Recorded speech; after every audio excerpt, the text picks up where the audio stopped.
My name's Keith Woods. I was head teacher at what was then Balby, became Balby Middle School between 1981 and 1996. But before going any further about Oswin Avenue, I'd like to say a bit about my childhood, because I was born and bred in Balby. I attended King Edward Road Infant School and Junior School before going on to Doncaster Grammar School. In my teenage years, I had a paper round at Dens on Balby Road near Car Hill, and also a butcher's delivery round at Smith's.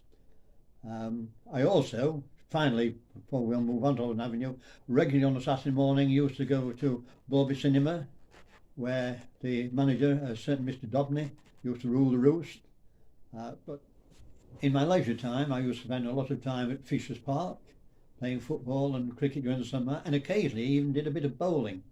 And also Hexthorpe Flats, which was always an adventurous place to visit with friends. Some of my friends used to occasionally jump in the river, but that's one thing I was never brave or foolish enough to do. I'd watch them, but I would never participate in that myself. Never saw myself as being particularly clever, but when I look back on it afterwards, our teacher at the time, in the fourth year, she used to have a weekly test system in place, and we had a weekly test. And according to where you, what you scored in the test, the teacher sat you either on the front row, right in front of her desk, or on the back row. If you did well, you sat at the front, and if you didn't do so well, you sat at the back. I tended on the whole, never got into the front row, tended to be somewhere in the middle, which I was happy enough with, but it didn't give me the idea that I was sort of remarkably intelligent at all. And then at age 11, of course, the 11 plus came along, as it was in those days, and I passed it. It wasn't something I aimed at, it was just something you did. And from there I went on to Doncaster Grammar School. I spent 7 years there, very happy there, had a lot of sport at the time which I was involved in. Took the exams when they came along and did reasonably well at the exams, managed to get 6 O levels and 3 A levels. And at the end of that time decided, along with a couple of friends, that we'd go teach training. We applied to a college near Abingdon in Berkshire, Culham College, and we started there in 1960. We did a 3-year course and we all three qualified as teachers, and that's when I started my teaching career, which was all in Doncaster. I taught at Hawthorne Junior School and Sycamore Junior School at Cansley. I got deputy headship at Kingfisher in Wheatley in 1969, and then I was there for 7 years, and then got the headship at Waverley in 1976, and I spent 5 very happy years as head teacher at Waverley. In 1981, Doncaster took the decision to reorganise education in a fairly comprehensive way, and they introduced 5 to 9 first schools, 9 to 13 middle schools, and 13 plus upper schools. I had the option then of staying at Waverley as a 5 to 9 first school, or moving to a middle school, 9 to 13. And although I enjoyed the whole range of teaching in the junior school, given the preference, I did prefer, I think, the older ones, because certainly as a class teacher, I'd always thought at the age of 11 it would be nice to continue with those children into an extra year or two. So I applied for the headship at Balby Middle School and was fortunate enough to get it. So it was a challenge I was looking forward to. The one reason I decided or chose to go towards the middle school was that it was going to be a challenge, but I looked forward to the experience of taking children further and perhaps widening their experience from subject-based teaching into the wider range of subjects teaching. And I think that was the initial target, and one of the reasons I chose to go towards the 9 to 13 middle school. I was helped in my transition into the 9 to 13 middle school by being able to appoint some excellent teachers with secondary school experience, and working with them enabled me very quickly to come to terms with the extra challenges of the older age group. Also on the subject side, I'd been used to junior schools where it was all class teaching. It enabled me to just widen my horizons a little bit and looking further and in more depth at the subject-based subjects. Certainly as far as myself was concerned, my main aim, apart from obviously encouraging the staff and the pupils to settle in the new school, was always to be seen as a visible, approachable person in school. My role as head teacher could easily have been seen as somebody who was always up there, you know, you don't talk to him. But that wasn't me. I wanted to be seen right from day one as somebody who teachers, parents, pupils especially, could come and communicate with if they needed to. And I like to think I succeeded in that.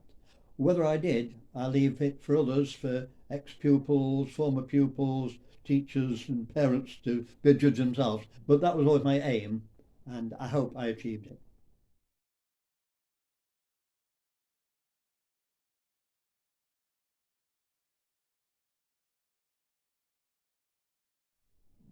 In addition to my own need of desire to be approachable, I also felt it was important that all staff should feel similar. And we occasionally put on little acts on the stage for the children.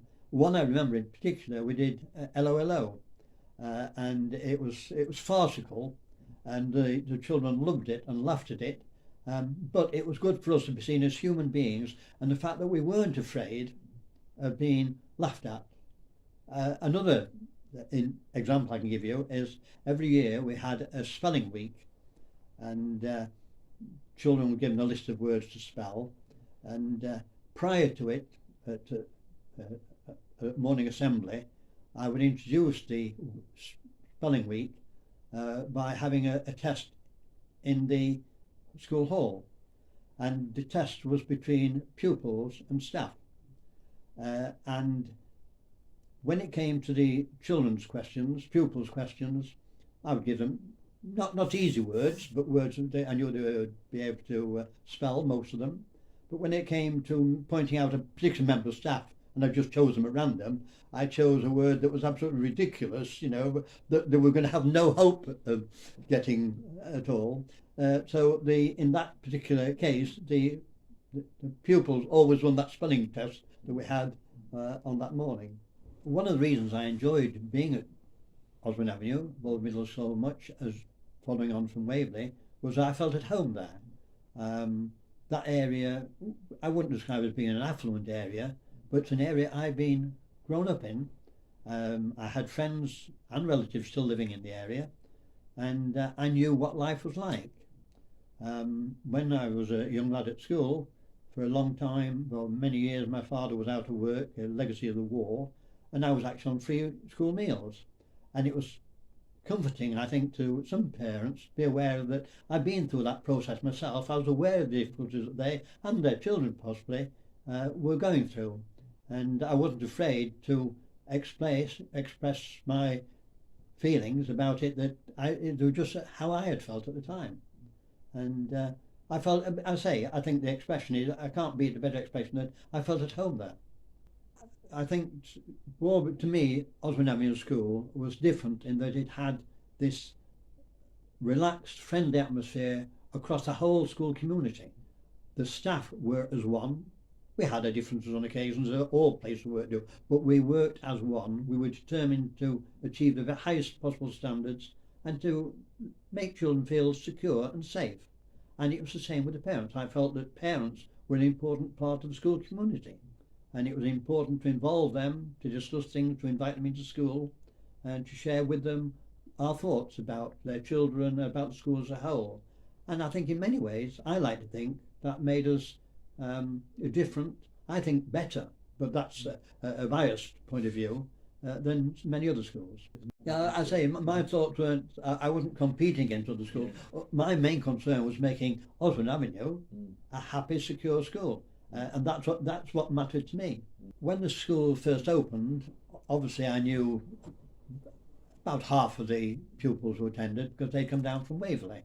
The other half were from Balby, what had been Balby Juniors, I didn't. And because I wanted to be seen and to get to know them and for them to get to know me, right from day one, every week I did a playground duty. And I was out there skipping sometimes, having running races, but again, being seen by them as being somebody who they could talk to, who they could associate with. And to me, that was important. That was part of my role. I wasn't seen as a head teacher who was up there in an office all aloof. I was a member of staff who shared all responsibilities of school life.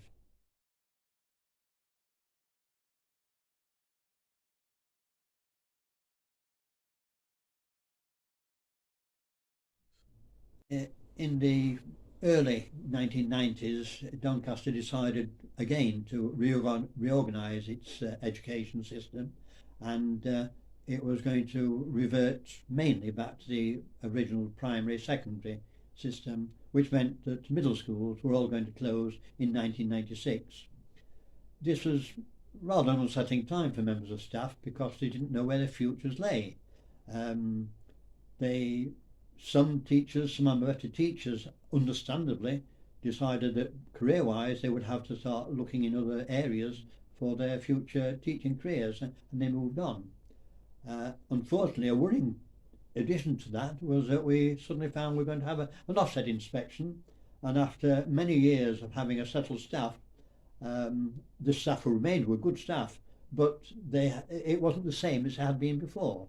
And so we faced with this offset inspection 18 months before the school actually closed. And although I was a little bit concerned, obviously, about it at the time, I am pleased to say we actually finished with a very good, I won't say very good, but yes, I will say a very good report, which we're more than satisfied with. And it enabled the teachers who remained at the school until school closed to feel very happy and secure in what they'd done and what they'd achieved. And so the school closed, as far as I was concerned, on a high note.